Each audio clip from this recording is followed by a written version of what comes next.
All right, y'all. So, um, trying to continue this conversation about the communication between a woman and a man and why there's such a big divide and a big gap between our communication. I don't know. I've been studying this thing for years, and I literally don't even know if men will ever understand women and if women will ever understand men. I don't know. No. I mean, I'm gonna say it again. I think God made it that way so that Lord. we would be mysterious to one another, and there would always be something to learn and something to grow. Because I don't think we ever 22 years of marriage and have we made it there. Yeah. You know, we're happy, we love each other, we respect one another, but I don't know if we made it into complete bliss. I mean, is it there?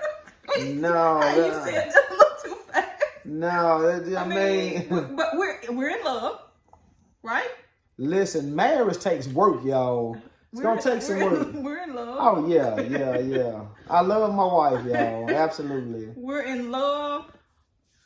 I just don't know if you ever make it there. It's no problem. I think there's just so much to keep working on, and I think that most people they look at divorce as a way of getting out, and thinking that they're gonna have an easier time with somebody else. Somebody else is going to treat them better. Somebody else is going to respect them better. Somebody else is going to love you better. I'm here to tell you, if that was the case, you would already have them. Nobody else is going to respect you better. You're going to divorce your spouse, go get hooked up with somebody else, and going to realize that your spouse was a much better person than the person you just hooked up with. I promise you. You want to clarify that, right? Because, I mean, they got somebody crazy. That's a difference. But a lot of us, we're in relationships thinking that we can find better people.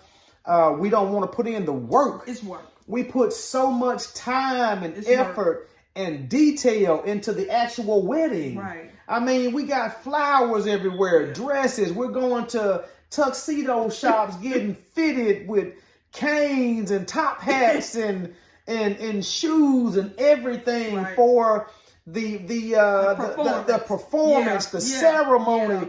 We walk down the aisle. We got people standing up there, just looking as if, this is such the greatest day in the world. I mean, we have not put any of that detail and that into our marriage. We have not. It's work. It is work. I mean, but why are we so willing to work on the actual ceremony? Because we don't understand the work required for the actual marriage. We don't understand. When I got married, Adrian, I didn't know that I was going to have to work so hard. Did you? There is work. Did you get married thinking I'm going to have to work hard? Absolutely. I mean, I got married thinking, okay, we're going to have to fix some things. I got married believing that the ceremony, I mean, literally just pick the date, the place. I'm going to show up on time. And I did. And And that's going to be most men. Most men are going to think that way. He showed up. We got married. So we're thinking it's all downhill from there. But that's a long way from the truth. Long way. No. Anybody thinking that getting married and everything is over is going to be all peaches and cream. You finna live a fairy tale life. You're going to have a fairy tale wedding. Everything is all uphill. Somebody lied to you. Somebody lied. It is work. It is a lot of work. I'm going to tell you something that the Holy Spirit showed me concerning marriage. One of the reasons that is work is because it is service.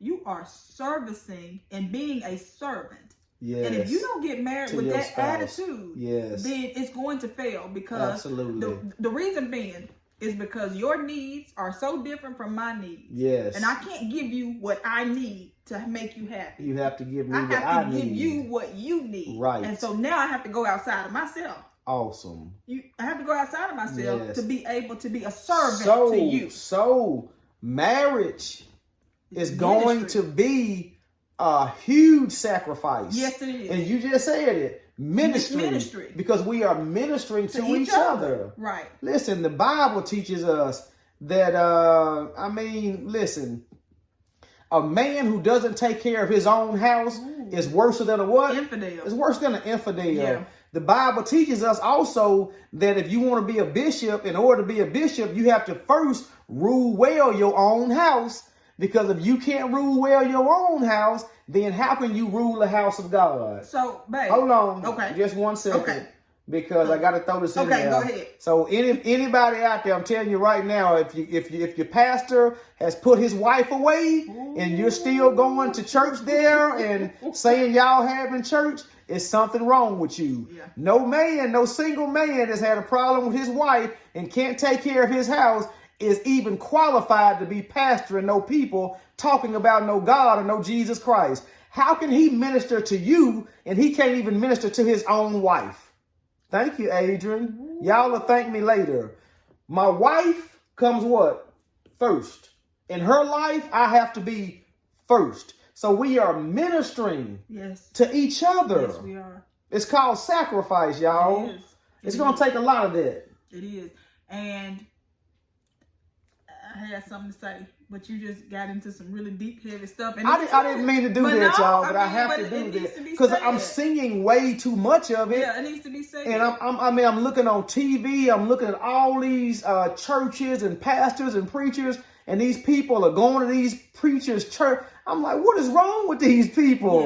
Yeah. It is literally something wrong with you. And it's scary. Because scary. I'm going to tell you something. We're taking the wisdom away. Lord have mercy. We get there. That's crazy because it doesn't make sense. If you can't take care of me, if you can't take care of this house, but you're going to go to the house of God and say you're ministering there. I'm going to take care of you people. That doesn't make sense. We don't take care of our family as a preacher or a pastor, but we're going to go to somewhere on Sunday and take care of some other folks. That doesn't make sense. Does that even make sense to y'all? That doesn't make sense. Okay, I didn't think so. And I remember old people, you say charity starts at home and then spreads abroad. Yes. So if you're a man, if you're a woman, the same thing for a woman. I can't not take care of you and then stand in front of everybody and say, hey, here I am with this microphone and this Bible. Something's not right. Yes. So my first service is to me. Is to you. And my first service is to my wife. That's right. Married people, understand this. Your first ministry and your first service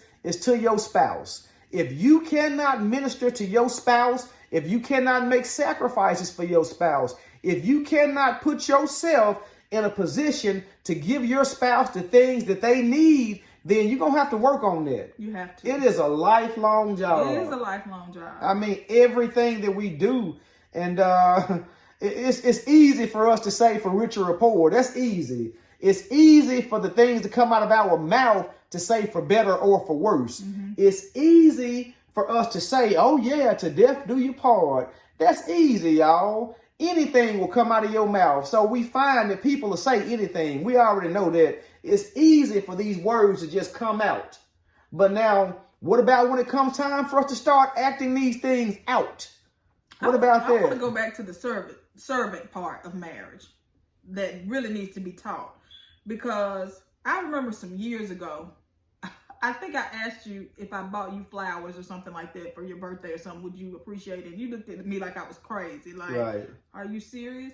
Because I was trying to give you what I needed. Right. And it was now looking back. I mean, flowers. No, I mean, it's funny now. Right. But that was 22 years ago. Now looking back, I'm just, did I really ask you that?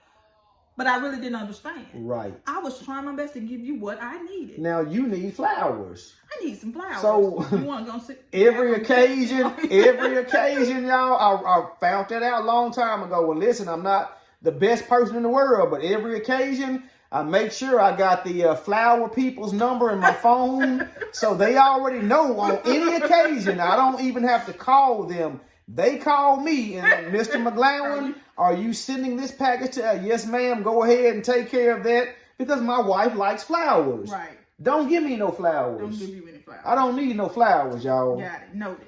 At all. So we have to give each other. And if you're not willing to make those sacrifices, then don't get married. But now it's a lot. It goes a lot deeper than flowers. It does. Giving flowers. That's the easy part. Right. I promise you it is. It gets a lot harder. Right, it does. There's some other needs that I have absolutely. To have and security and affection and attention and all those needs that have to be met. You may not need some of that stuff.